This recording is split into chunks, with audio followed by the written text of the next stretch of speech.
আজকে আমি বাড়ি সাজালাম, বাড়িতে রাখলাম কত সুন্দর সুন্দর ফার্নিচার, সেখানে রাখলাম সোফা, খাট, পালং, কত সুন্দর সুন্দর আসবাবপত্র দিয়ে ঘরটা সুন্দর করে সাজালাম।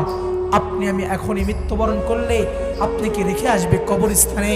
আপনাকে আমাকে রেখে আসবে ৩৫০০টা কবরের মধ্যে? বলেন তো, এই সামান্য ৪০ বছর, ৫০ বছর, ৬০ বছর হায়াতের জন্য যত সুন্দর করে বাড়ি ঘর সাজাইলাম, সেই সুন্দর করে আমাদের কবরটা সাজানোর দরকার আছে না নাই? কবর যদি আমাদের সাজানো না থাকে দোস্ত ভাইয়া, কবর যদি আমাদের সাজানো না থাকে, এই কবরে চলে গেলে, কবরে যদি আমরা আমল নিয়ে না যেতে পারি, খোদার কসম করে বলছি, সেই কবরের আযাব সত্য, সেই কবরের আযাব বড় সত্য।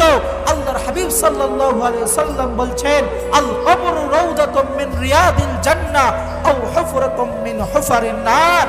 যদি কবরটা সাজাইতে পারি, আমল দিয়ে সাজাইতে পারি, তাহলে আপনার আমার কবরটা হবে জান্নাতের বাগিচা।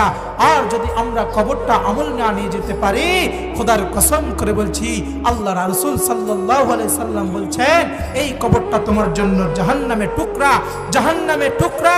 এই কবরে আপনি আমি শান্তিতে থাকতে পারবো? শান্তিতে থাকতে পারবো?